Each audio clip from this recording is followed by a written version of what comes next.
What's up, guys? Today I'm bringing you my Predaplant deck profile. Drop a like because this was not an easy one to make, to be 100% honest with you.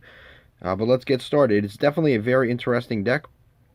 Works on counters and fusion summoning. It also benefits a lot from Super Poly being at 3. But I guess let's just get started. We've got 3 copies of Predaplant Orpha Scorpio, one of the only ones that I can pronounce. So basically, when this card is normal or special summoned, you can send a monster from your hand to the graveyard and then special summon any Predaplant monster. This card you always want to see it in your opening hand. It's one of the best Predaplant cards in the deck because it lets you search and summon from the deck the Predaplant Darling Cobra. And this is actually the best Predaplant main deck monster, but it has like a pretty heavy restriction. But basically, this card, when it's special summoned, and it has to be special summoned by the effect of a Predaplant monster, you can add one Polymerization spell card or fusion spell card from your deck to your hand. So this effect is insane, but unfortunately it can only be used once per duel. So you can't, like, once you use this card, that's why you play it at 1, because if it wasn't, you'd be playing more copies of this card. But unfortunately, yeah, like I said, this is a once per duel effect.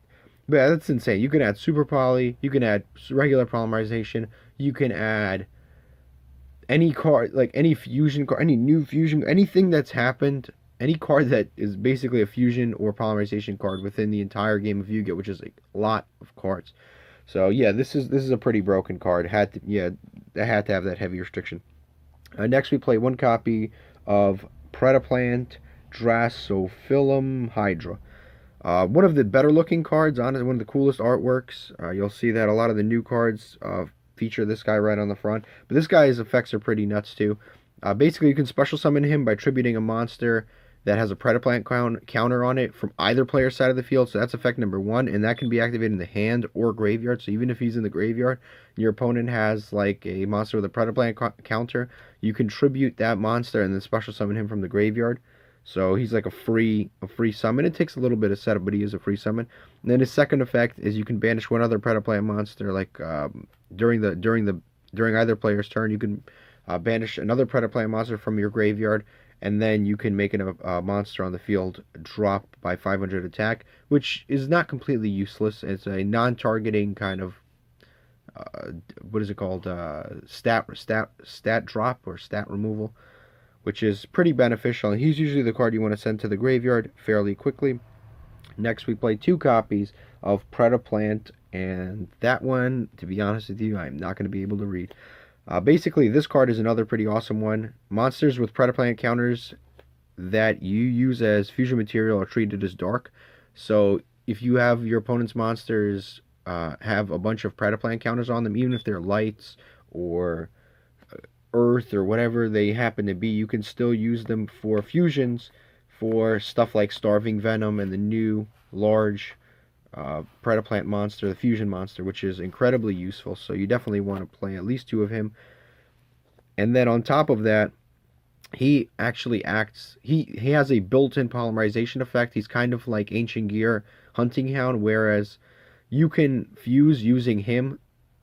So you just normal summon him, and let's say you have another Predaplant monster in your hand or another dark monster on the field, or you can use your opponent's monsters, and you can use basically him to fusion summon without even needing the polymerization or the super polymerization or anything like that. Like, he's like a 1-card fusion, which is really beneficial because you can just use him and your opponent's monster, and then bring out like the Chimera or Rafflesia. You can bring out the Chimera Rafflesia. You can bring out various things like that. But definitely super, super awesome.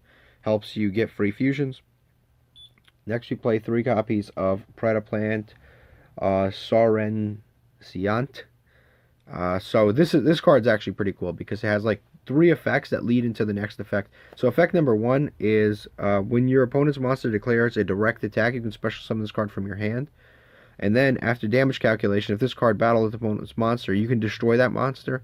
And its third effect is if this card is destroyed by battle, or if this card is if this card on the field is sent to the graveyard by a card effect, you can add one card from your deck to your hand. So one effect leads into the next one, leads into the next one. So basically your opponent declares a direct attack, you special summon this for free, and then they'll end up destroying this. You'll destroy that monster with non-targeting. And then, because this was sent to the graveyard, you can add a card. So it's just like super beneficial. And this is a very battle phase deck, and sometimes you will have an empty field. But it basically gives you a free card, it gives you a free summon, and it destroys a card. So it's like super beneficial for that. Then we play 3 copies of Lone Fire Blossom. Lone Fire Blossom is basically like terraforming for your entire deck, because all you do is tribute it and then summon any plant, and basically every single card in your deck is a plant. But it's just free. It's a free summon for anything, but which you will 90% of the time summon is the Predaplant or for Scorpio, and then summon the Darling Cobra off of that. But if you've already used that play, then you can go into either this. Yeah, I'd say this is probably the best, because if you have like a Predaplant counter on your opponent's side of the field, you can fuse away their field. It's very beneficial. But yeah, definitely, it's like terraforming for your entire deck. Next we play the Edgem package. We play the Edgem Sabras. This card, basically, if it's in your graveyard, you can place 1 card from your hand back on top of your deck and then special summon this. So that's kind of beneficial, because sometimes you'll need a dark monster on field to make like a starving Venom or something like that. And he's a dark monster, and you get him for free sometimes. But yeah, he's pretty awesome for that. And then we play 2 copies of Edgem Chain. This card, when it declares an attack, you can add an Edgem Chain from your deck to your hand. And then if this card is sent to the graveyard, from your field, from your hand or field to the graveyard, you can add 1 Frightfur card from your deck to your hand. So this card's really awesome, because you can declare an attack, do 1200 damage, add another copy of this to your hand. So now you have this plus this, and now if you had a Super Poly, for example, you can now have an extra card in your hand, discard this extra card, fusion summon into like I'd say a starving Venom. Like let's say your opponent had a dark monster and you had this, fusion summon into a starving Venom, using this to discard because maybe you didn't have a card before, and then you get to search an additional card because this was sent to the graveyard. So it's like super awesome for that. It's like you get a +1 when you attack with it, and then you get another +1 when it's sent to the graveyard. So awesome card. Next we play our last monsters, which is 3 copies of Nibiru. I do this because this deck, sometimes when your opponent's building an overwhelming board, it's a little hard to come back from it, and you want it's really sort of a strange control deck. It's actually a control deck. Like, it's not like you activate a bunch of floodgates and sit on them. This is an actual control deck where you're trying to prevent your opponent from summoning too much stuff by using stuff within your main deck and within your archetype. You're not just flipping Imperial Orders and what are some other floodgates? Yeah, but basically you're not just flipping Imperial Orders and skill drains and stuff like that. You're actually using in archetype sort of stuff to prevent your opponent from playing and to limit their board, and Nibiru helps us out immensely. So those were the monsters. Let's move on to the spell cards.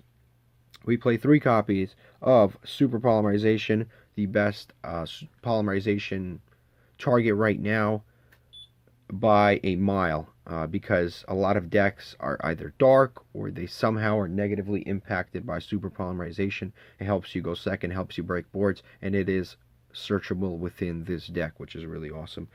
We play 1 copy of Ultra Polymerization. This card is like, I swear it's like made for this deck. It is perfect. Like, this and Prank Kids are probably the only decks that I've ever seen that could even possibly play this card.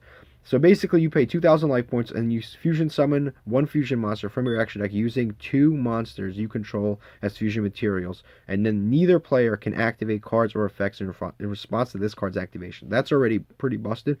And then you can banish this card from your graveyard, target the fusion monster, and special summon all of the materials used for that summon, but change their attack to 0. So, and then of course, yeah, the effects are negated. Yeah, and their effects are negated. So that is like a really crazy card because it helps you build into larger link plays. It helps you like build a bunch of advantage. It puts a lot of monsters on board for you. It's a really beneficial card because you fusion summon that monster, you use whatever fusion summon like on summon effects, and then you get to basically get 2 free materials for anything, link material or anything you need to. You can actually go into the Aromage Jasmine play where you can fusion summon a uh, you can fusion summon the what is it called, the Chimera Rafflesia, and then you can bring back the materials, link the materials, and tribute it for the effect of this card, which is like it's super awesome because yeah, it basically like gives you free materials. It helps set up that play, and it is searchable, so you only have to play it at one. Next, we play one copy of Super Polymerization. I'm pretty sure most of you know what that does. Play two copies of Instant Fusion. Again, searchable, pretty awesome for that. One copy of Preda Prime Fusion. This is one of the new cards. It's searchable with multiple cards in this deck. Number 1, Darling Cobra. Number 2, with a new Predaplant card. So basically, if you control a Predaplant monster is on the field, fusion summon one fusion monster from your X deck using monsters on either player's side of the field as material, including 2 or more dark monsters you control. So this basically is just meant to summon the big guy, the new guy. Sorry about the pronunciation, that is not happening. But the big guy, you basically using it to summon him if you want to use your opponent's stuff. But if you don't want to use your opponent's stuff, then you can just always just use this to summon a Starving Venom if you just use cards on your side of the field. And it is a quick play fusion that is searchable in multiple ways within the deck, which is awesome for that. The Preda Practice, again, it's one of the new copies in this deck. You special summon one Predaplant monster from your hand, which again activates some of their conditions. It activates some of their conditions, but more importantly helps you put like bodies on board. But you special summon Predaplant monster from your hand and then add one Predap card from your deck to your hand, except Preda Practice, and then you're locked into special summoning the just fusion monsters from your extra deck, which isn't a problem because that's most of the time what you're going to do anyway. Like once in a while you might make a link play, but the majority of the time you will just be using fusion monsters anyway. Yeah, but basically you get to add any of the Predap spawn trap cards or the monsters, which is super, super cool. But definitely a card you need to play at least 2 of. One copy of Preda Pruning. This card's like Premature Burial, except if this card leaves the field, you destroy the monster, so you can't do some effect where you bounce this back to your hand and then keep using it because it'll destroy. Next we play one copy of Predaplant. This is, I don't want to say a new card, but it's like, it came out not too long ago, so it's, within reason. But you can reveal any number of Predap cards in your hand, then target that number of monsters your opponent controls and place Predaplant counters on them. And if you do, if they're level 2 or higher, they become level 1. So multiple things are good about that. Number 1, this card is searchable. And if you do activate that, now you fulfill your conditions. This is probably the best way to get the Predap counters onto your opponent, Predaplant or Predator counters onto your opponent, because it's a quick play and it can interrupt your opponent's plays in various ways. You can use it during your opponent's turn, you can use it during yours, and you can basically use various cards like that one that I showed you earlier that you can use from the graveyard. You can put Predap counters onto your opponent, and then you contribute one of their monsters, which is super beneficial. And then its second effect is if a Predaplant monster would be destroyed by battle, you can banish this card from your graveyard instead. So it's kind of like Return of the Dragon Lords for Predaplant cards. But also what's cool about this card is if, let's say your opponent needs to, for example, XYZ summon to complete one of their plays, or Synchro summon or something like that, you can actually interrupt their plays by making their monsters less than level 2. You can make their monsters level 1, and then they can't fulfill those plays. So it has weird interruptions in that regard. Then we play one copy of Predaponics. This card is like a Valhalla for this deck. Basically, you can special summon a level 4 lower Predaplant monster from your hand or graveyard. Most of the time it's from your graveyard. And then it has its effects negated. And then you pay 800 life points during your standby phase to keep this card on the field. So, listen, if it survives more than one turn, 800 life points is nothing. But yeah, this card's very good, and again, searchable.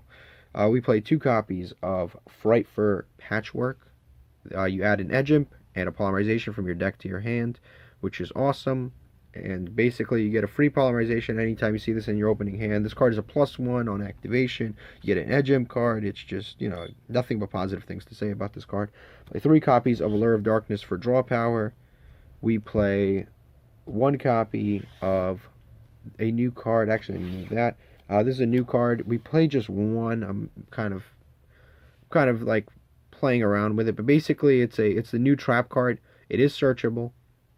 You can send one Predaplant monster from your deck to your graveyard, which I showed you. Usually it's that one that tributes your opponent's monsters if they have a Predaplant counter, and then you can place one Predaplant counter on each face-up monster on the field, and if you do, those monsters become level 2, which is again a decent interruption being on a trap card because they can't go into Synchro and Link and XYZ plays because their monsters are strange levels, so it can help against certain decks. And then if you fusion summon a dark monster while this card's in your graveyard, you can banish this card from your graveyard, target one card on the field, and destroy it, which is again pretty useful because this deck has a lot of just going on. It has fusion summons, has counters, it has graveyard effects, battle phase effects. This deck is so fun to play because it has so much stuff going on. And then just to finish it off, we play 3 copies of Infinite Impermanence. This and Nibiru are our interruptions during our opponent's turn. And then, of course, we have the main deck, Super Poly, so we can definitely go second with this deck. And we can definitely go first because all of this stuff, you can set the Infinite Impermanence, you can keep Nibiru in your hand, and you can set the Super Poly. So all of this stuff is live during both players' turn. You can go first, you can go second. It's a very versatile deck. For the extra deck, we play one copy of Aromage Jasmine. This card is really cool. Just 2 plant monsters, basically every card in your deck. It's very easy to summon, and this card has a really cool effect when you contribute a monster that this card points to in the special summon 1 plant monster from your deck in defense position. Really, really cool effect there, and then of course has protection for plants. Then we've got 1 copy of Wee Witch Apprentice. This is just 2 darks. I'm sorry, 2 copies of that. This is just 2 darks, super easy to do because you have so many dark monsters. Play 1 copy of Link Karibo because we have a level 1 in there.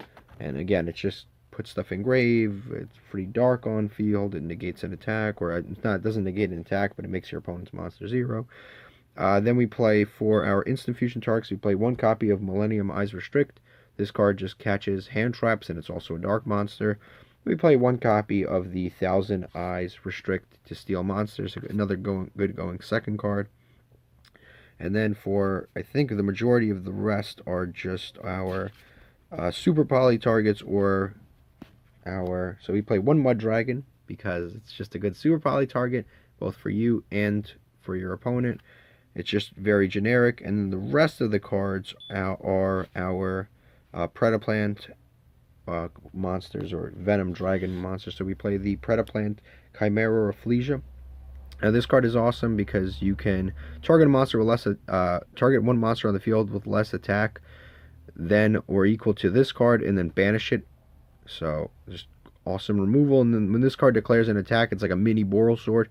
It makes your opponent's monster lose 1,000, and it makes your monster gain 1,000, which is pretty cool. And then once per turn during the standby phase, after this card is sent to the graveyard, you can add a Polymerization or Fusion spell from your deck to your hand. So again, that's like the following turn, you get free recursion over and over and over, which is pretty cool. We play 1 copy of the Greedy Venom Fusion Dragon. This one's a little more difficult to summon, but most of the time you can figure it out, especially if you're playing Super Poly and you Super Poly into it. It's just a Predaplant monster and a Dark monster whose level is level 8 or higher. So like, your opponent might end on a large board full of synchros and fuse them away. And then it has an effect to once per turn target 1 face-up monster on the field until the end of this turn, change that monster's attack to 0, which is helpful. And then it also has its effects negated, and if this card is destroyed and sent to the grave, you can destroy any monsters on the field. You can destroy all monsters on the field as possible, and then banish 1 level 8 or higher dark monster from your graveyard and special summon this card back. So definitely gets recursion, destroys things. It's awesome. We have the Predaplant. I can't honestly, that name is not being read. Basically 3 dark monsters on the field. This could be tokens even, and it gains attack equal to the total original attack of all monsters on the field with Predaplant counters. So again, this is within the Predaplant deck. So if you use like I think it was Practice, you can put a lot of tokens on them, and this card can be gigantic. And then you can use each of these effects once per turn when your opponent special summons a monster from their extra deck while you control this monster. which has to be fusion summoned, you can quick effect negate the summon, and if you do, destroy that monsters, so it can actually negate a pendulum summon, which is insane. And then if your opponent's monster, if your opponent controls a monster with a Predaplant counter, you can special summon this card from your graveyard in defense position, which is stupid crazy because it basically has free recursion. And yes, it is in defense position, but this card's got 3,000 defense. This is not a game. This is not a joke. This is a big monster. So it gets to special summon itself for free if you have Predaplant counters on the field. And we play one copy of Predaplant Dracospelia. This card, once per turn, quick effect, you can target one face-up monster your opponent controls, place one Predaplant counter on it, and if its level is 2 or higher, it becomes level 1, and the Predaplant counter, if it has a Predaplant counter, you can negate any cards with Predaplant counters on the field, which is again beneficial. And if you fusion summon this, you can get this for free from the graveyard, which is pretty cool. They kind of feed into each other. And then we've got the Starving Venom Fusion Dragon, which everyone knows what this does because it's basically in every single extra deck right now. But that is it. Thank you for watching. I hope you enjoyed it. This has been a fun deck profile to make, and please subscribe.